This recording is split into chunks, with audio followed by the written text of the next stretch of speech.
Assalamualaikum warahmatullahi wabarakatuh. Perkenalkan, nama saya Nurul Amin Afia dengan NIM belakang 014. Perkenalkan, nama saya Nadia Afkarina dengan NIM 2421050300016. Perkenalkan, nama saya Ahmad Doyan sebagai presentator ketiga. Perkenalkan, nama saya Dimas Brajamusti dengan NIM akhir 29. Baik, di sini saya akan menjelaskan tentang impulsive buying. Jadi, impulsive buying sendiri itu merupakan perilaku pembelian yang terjadi ketika adanya dorongan secara tiba-tiba, sangat kuat, dan keinginan membeli sesuatu itu dengan segera. Jadi keinginan membeli sesuatu ini tuh dengan segera itu biasanya diikuti oleh konflik emosional dan cenderung mengabaikan konsekuensi yang diperoleh. Jadi di mana keputusan ini tuh lebih mengutamakan emosi perasaan daripada logika. Biasanya kebiasaan ini tuh muncul ketika diri itu melihat sesuatu yang menarik. Contohnya seperti diskon atau promo, sehingga membuat diri itu kita tuh menjadi tertarik membeli karena merasa kesempatan tersebut itu tidak akan bisa didapatkan di kemudian hari. Padahal faktanya belanja impulsif membawa dampak negatif bagi pelakunya karena kebiasaan ini tuh cenderung membeli produk sesuai keinginan bukan berdasar kebutuhan. Padahal dalam proses penentuan konsumsi dari seorang muslim itu berdasar kepada asumsi bahwa kebutuhan itu lebih diutamakan dibandingkan keinginan dan kesejahteraan itu lebih dari kepuasan, di mana para filsuf muslim itu juga telah memberikan gambaran kepada kenapa kebutuhan ini itu menjadi dasar utama dalam pengambilan keputusan seseorang. Dan di mana juga menjadi sebuah motivasi untuk mencapai kesejahteraan baik untuk dirinya maupun orang lain. Di mana yang seharusnya diutamakan itu kan kebutuhan daruriyat yang merupakan kebutuhan paling utama untuk dipenuhi dari kebutuhan yang lainnya. Selanjutnya yaitu faktor pemicu dan mempengaruhi impulsive buying. Yang pertama itu ada FOMO. Jadi orang yang sering melakukan impulsive buying itu biasanya sangat memperhatikan gengsi dan status sosial. Contohnya kayak membeli baju dengan harga mahal meski sebenarnya itu tidak terpakai. Perilaku ini tuh biasanya dipicu oleh FOMO, yaitu rasa takut ketinggalan tren baru. Yang kedua, ingin mendapat kebahagiaan. Jadi, salah satu penyebab impulsif buying itu adalah keinginan untuk menciptakan kebahagiaan. Pasalnya, sifat impulsif ini sendiri itu biasanya berkaitan dengan pelepasan stres dan depresi. Jadi, kebahagiaan tersebut itu hanya bersifat sementara, justru berpotensi memberikan masalah setelahnya. Terus yang ketiga itu mudah tergoda. Terus adanya berbagai promo yang menarik itu seringkali membuat seorang itu sulit menahan godaan. Sehingga mereka itu cenderung melakukan pembelian tanpa berpikir panjang. Terlebih lagi promo itu tersebut itu biasanya memiliki waktu yang singkat. Sehingga menimbulkan sifat impulsif. Selanjutnya yaitu dampak impulsif buying. Jadi impulsif buying itu membuat semakin boros. Jadi yang dimana disebabkan kebiasaan belanja satu ini tuh kerap menghamburkan uang untuk nafsu saat dan sejumlah barang yang tidak begitu penting. Juga menambah barang tidak terpakai. Semakin gencar seseorang melakukan belanja impulsif, semakin banyak juga barang yang tidak terpakai karena disebabkan bahwa pembelian akan barang tersebut itu tidak dilatar belakangi kebutuhan tapi keinginannya. Juga berpotensi terhanyut dalam rentetan hutang. Jadi apabila seseorang tidak mampu mengerem belanja impulsifnya, mereka itu mampu berpotensi terjebak dalam rentetan hutang. Yang selanjutnya juga mengalami kesulitan dan perencanaan keuangan. Jadi kebiasaan impulsif ini dapat menyulitkan seseorang untuk merencanakan keuangan dalam jangka pendek maupun jangka panjangnya, khususnya dalam menyiapkan sejumlah dana darurat. Terus ada memicu stres akibat terlalu FOMO. Jadi khawatir ketinggalan suatu tren atau hal yang marak terjadi pada saat ini. Sifat belanja impulsif pun ini dilatar belakangi oleh kondisi dan apabila diteruskan itu dapat memicu stres pada pikiran. Selanjutnya, cara mengatasi impulsif buying. Yang pertama, kita bisa membuat anggaran keuangan. Jadi, seseorang itu bisa membuat rancangan mengenai berapa banyak uang yang harus dikeluarkan dalam waktu tertentu. Dengan begitu, seseorang itu akan lebih mudah mengontrol keuangannya.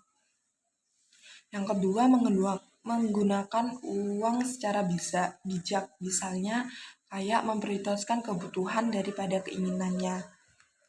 Terus yang ketiga ada mencari cara lebih sehat untuk mengatasi stres, misalnya dengan berolahraga, berkebun, atau menonton film. Jadi melakukan aktivitas positif lainnya. Terus yang keempat ada batasi penggunaan kartu kredit. Selanjutnya ada meminta bantuan teman, pasangan, atau keluarga untuk jadi apabila seseorang itu tidak bisa mengontrol keuangannya, mereka tuh bisa meminta bantuan kepada teman, pasangan, atau keluarganya. Terus yang terakhir itu ada membuat daftar belanja dan membuat komitmen pada diri sendiri untuk tidak membeli barang secara impulsif. Jadi kita bisa membuat daftar belanja kebutuhan kita agar kita tidak membeli belanja yang tidak dibutuhkan. Apakah teman-teman tahu apa itu FOMO? FOMO merupakan singkatan dari Fear of Missing Out, yang artinya suatu rasa kecemasan atau ketakutan ketinggalan sebuah tren yang tengah berlangsung atau sama sekali tidak terlibat dalam pengalaman menarik di suatu komunitas atau peer group yang dimana generasi milenial dan Gen Z tergabung di dalamnya. Kondisi seperti ini muncul karena individu merasa ada kesenjangan antara pengalaman yang mereka alami dengan yang orang lain alami, yang pada akhirnya akan menimbulkan rasa kecemasan atau tidak nyaman dari individu tersebut. Generasi muda yang sangat cenderung terhubung dengan media sosial seringkali merasakan dorongan untuk membeli produk atau mengikuti tren tertentu hanya untuk menghindari perasaan tertinggal. Rasa takut akan kehilangan momen atau pengalaman menarik yang dibagikan oleh teman maupun influencer di media sosial membuat individu merasa perlu untuk selalu mengikuti perkembangan dan partisipasi dalam berbagai kegiatan. Akibatnya, individu tersebut seringkali melakukan pembelian impulsif untuk memenuhi keinginannya, meskipun mungkin tidak benar-benar membutuhkan atas produk atau layanan yang dibeli. Mahasiswa sebagai kelompok yang sangat aktif terhadap media sosial sangat rentan terhadap efek FOMO. Mahasiswa yang mengalami FOMO cenderung melakukan pembelian impulsif untuk mengikuti tren yang dipromosikan oleh selebriti, influencer, atau role model mereka di media sosial. Mahasiswa seringkali FOMO dalam hal fashion. Nah, dari itu dapat mempengaruhi mahasiswa untuk berbelanja impulsif demi memenuhi ekspektasi sosial mereka dan mengikuti tren, meskipun tidak selalu sejalan dengan gaya atau fashion pribadi mereka maupun anggaran mereka. Yang kedua ada YOLO. YOLO merupakan singkatan dari You Only Live Once, yang secara sederhana memiliki arti, nikmatilah hidup saat ini tanpa mengkhawatirkan masa depan. Dengan arti bahwa suatu kehidupan yang mendorong untuk menikmati momen dan mengejar kebahagiaan tanpa terlalu memikirkan masa depan. YOLO dapat mendorong perilaku konsumtif karena menekankan pada pengalaman dan kebahagiaan yang bisa didapatkan melalui pembelian barang-barang mewah atau melalui pengalaman-pengalaman yang unik. Konsumen yang mengadopsi YOLO mungkin kurang memperhatikan nilai jangka panjang atau investasi untuk masa depan.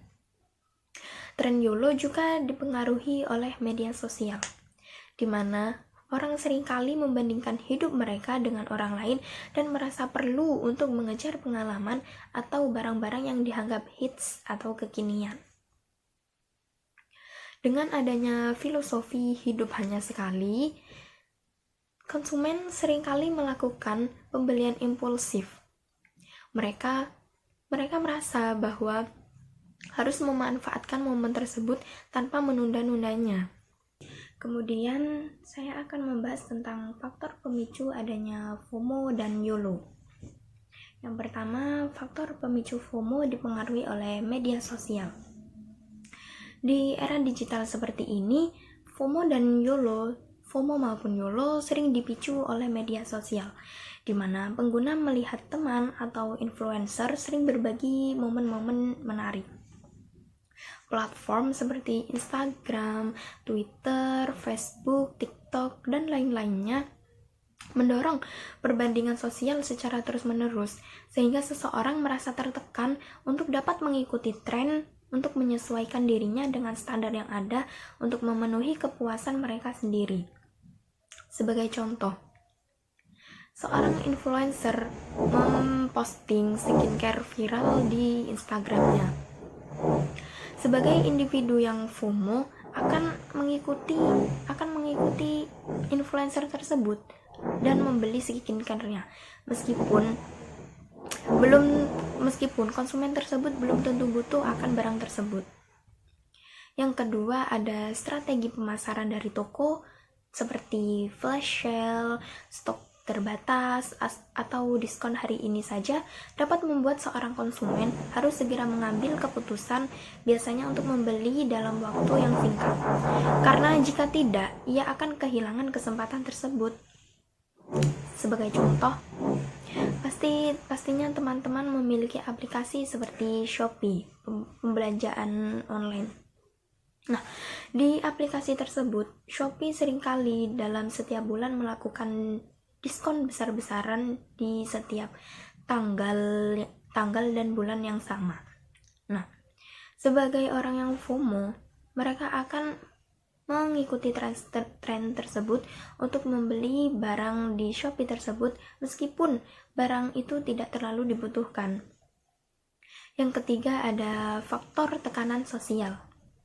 Ingin terlihat keren, update, dan tidak berbeda dari lingkungan sekitar, seorang generasi muda akan melakukan apapun agar keinginan untuk diterima dalam kelompok sosial tersebut. Sebagai contoh, dalam hari raya kemarin ada sebuah tren dalam hal fashion, yaitu gamis brokat. Nah, sebagai seorang yang FOMO, mereka akan membeli gamis brokat tersebut agar tidak dianggap sebagai seorang yang ketinggalan zaman. Nah, yang selanjutnya, faktor pemicu YOLO. Yang pertama itu ada gaya hidup hedonistik. Gaya hidup hedonistik selalu fokus pada kesenangan dan kepuasan pribadi untuk saat ini tanpa terlalu memikirkan dampaknya nanti. Yang kedua, ada ketidakpastian terhadap masa depan. Banyak generasi muda merasa masa depan mereka itu tidak pasti. Nah, jadi mereka memilih untuk menikmati hidup di masa sekarang. Karena apa? Karena YOLO ini memiliki prinsip hidup hanya sekali. Yang ketiga, ada kemudahan pembayaran digital. Fasilitas seperti pay later, cicilan 0%, e-wallet, dan lain-lainnya membuat konsumsi terasa ringan, meskipun konsumen belum tentu mampu untuk membayar tagihan atas cicilan tersebut. Konsep FOMO dan YOLO sangat berbanding terbalik dengan perilaku konsumen muslim. Yang pertama, konsumen muslim lebih memilih untuk mengikuti nilai syariah dalam hal kehalalan pengonsumsian barang dan jasa. Mereka cenderung tidak terpengaruh oleh FOMO untuk membeli produk yang tidak memenuhi standar kehalalan. Yang kedua, konsumen muslim seringkali mempertimbangkan dampak sosial dan lingkungan dari pembelian mereka atau menerapkan prinsip maslahah dengan arti kesejahteraan bersama. Mereka lebih memilih produk yang etis dan berkelanjutan yang dapat bertentangan dengan pembelian impulsif yang dipicu oleh FOMO dan YOLO. Atau bisa kita simpulkan bahwa konsumen muslim yang rasional lebih memilih untuk memenuhi kebutuhan yang utama atau kebutuhan yang prioritas utama dibandingkan dengan keinginannya. Yang ketiga, ada konsumen muslim sering kali melakukan konsumsi dengan menjaga keseimbangan antara kenikmatan dunia dan akhirat. Sedangkan FOMO dan YOLO berprinsip bahwa hidup cuma satu kali, cenderung mengabaikan resiko di masa depan. Yang keempat, ada konsumen muslim berperilaku untuk menahan hawa nafsu dan boros akan suatu hal yang sesuai dengan ajaran Islam. Sedangkan FOMO dan YOLO seringkali lemah terhadap tren, promo, dan gaya hidup hedonistik yang mempengaruhi kepuasan dalam dirinya. Namun, pada kenyataannya, banyak konsumen muslim, terutama generasi milenial dan Gen Z, yang terjebak dalam gaya konsumsi yang tidak terarah di era modern seperti ini. Dikarenakan apa? Dikarenakan yang pertama ada kurangnya kesadaran terhadap prinsip Islam dalam hal konsumsi. Yang kedua, mudahnya terpengaruh terhadap media sosial dan tren global lainnya. Yang ketiga, kemudahan untuk mengakses financial technology atau fintech seperti e-payment, pinjaman online, dan lain-lainnya. Bisa kita simpulkan dari materi di atas bahwa FOMO dan YOLO adalah dua gaya hidup modern yang membuat konsumen, terutama Gen Z dan milenial, lebih mudah tergoda untuk dapat mengikuti tren dan mengejar kepuasan sesaat. Tentu saja hal ini dapat memberikan dampak terhadap perilaku konsumtif seperti impulsive buying, konsumsi berlebihan, dan perbandingan terhadap sosial. Hal inilah yang membuat tantangan terutama bagi konsumen muslim yang idealnya menerapkan prinsip-prinsip hidup sederhana dan sesuai dengan nilai-nilai syariah atau makosid syariah. Saya akan menjelaskan tentang permasalahan lagu konsumsi kaum Gen Z. Generasi Gen Z termasuk kita nih. Kita ini generasi yang lahir udah kenal internet dan media sosial. Sering banget disebut generasi paling konsumtif. Kita hidup di era serba digital, di mana semua bisa dibeli lewat HP. Ya, contohnya dari makanan, seperti baju, dan lain-lain. Masalahnya banyak dari kita yang suka konsumsi hanya karena tren, jadi kadang belinya bukan cuma karena butuh, tapi biar kelihatan oke. Padahal belum tentu kita butuh. Kadang juga kita pengen tampil keren di media sosial, padahal itu bikin pengeluaran boros. Dalam Islam harus mengutamakan kebutuhan daripada keinginan. Artinya beli sesuatu yang benar-benar diperlukan, bukan sekedar karena ingin. Selain itu, dalam Islam diajarkan bahwa sesuatu yang dikonsumsi harus halal dan diperbolehkan dan thayyib, baik serta dan bermanfaat. Dalam Islam, konsumsi itu harus punya tujuan yang jelas dan membawa berkah. Kita dianjurkan buat memilih yang halal dan bermanfaat dan enggak mubazir. Jadi kita sebagai Gen Z, kita harus mulai belajar membedakan mana kebutuhan dan mana keinginan. Ingin menjelaskan tantangan menjadi konsumen muslim di era digital. Perkembangan teknologi digital telah membawa perubahan besar dalam berbagai aspek kehidupan, termasuk dalam praktik beragama. Islam sebagai agama yang universal memiliki fleksibilitas dalam menyesuaikan diri dengan perkembangan zaman. Di era digital ini, tantangan menjadi konsumen Islam meliputi 4 hal. Yang pertama, keberagaman informasi. Konsumen Islam menghadapi berbagai informasi yang sangat beragam di era digital. Informasi ini seringkali tidak terverifikasi sehingga dapat menyesatkan. Pentingnya bagi konsumen untuk mampu memilah mana informasi yang valid dan relevan, agar tidak terpengaruh oleh hoax atau konten yang tidak sesuai dengan nilai-nilai Islam. Banyaknya informasi tentang produk halal yang belum jelas terverifikasi di e-commerce. Misalnya, produk makanan atau kosmetik yang mengklaim halal tetapi tidak memiliki sertifikasi resmi dari lembaga terpercaya seperti MUI. Yang kedua, konten yang menyesatkan. Banyak konten digital yang secara eksplisit atau implisit menyebarkan nilai-nilai yang bertentangan dengan prinsip Islam. Misalnya, promosi gaya hidup konsumtif yang tidak sesuai dengan prinsip kesederhanaan atau konten yang mengarah pada eksploitasi. Seperti diskon besar-besaran tanpa memperhatikan kebutuhan nyata. Konsumen Muslim perlu lebih kritis dalam menyaring konten agar tidak terjebak dalam pola pikir atau perilaku yang menyimpang. Kontrol transaksi yang sesuai dalam Islam. Transaksi keuangan harus sesuai dengan prinsip syariah, seperti larangan riba atau bunga, gharar, ketidakpastian, dan maisir perjudian. Tantangan di era digital adalah banyaknya platform atau produk yang mungkin melibatkan unsur-unsur ini. Oleh karena itu, konsumen Muslim harus berhati-hati dan memilih produk keuangan yang berbasis syariah. Contoh kontrol transaksi yang tidak sesuai dalam Islam, yaitu penggunaan aplikasi pinjaman online yang mengenakan bunga tinggi atau riba dan transaksi dengan ketidakjelasan syarat. Yang keempat, pola konsumsi yang tidak seimbang. Di era digital sering mendorong konsumsi berlebihan karena kemudahan akses dan promosi yang agresif. Pola konsumsi yang tidak seimbang ini dapat bertentangan dengan ajaran Islam yang menekankan prinsip kesederhanaan dan tanggung jawab.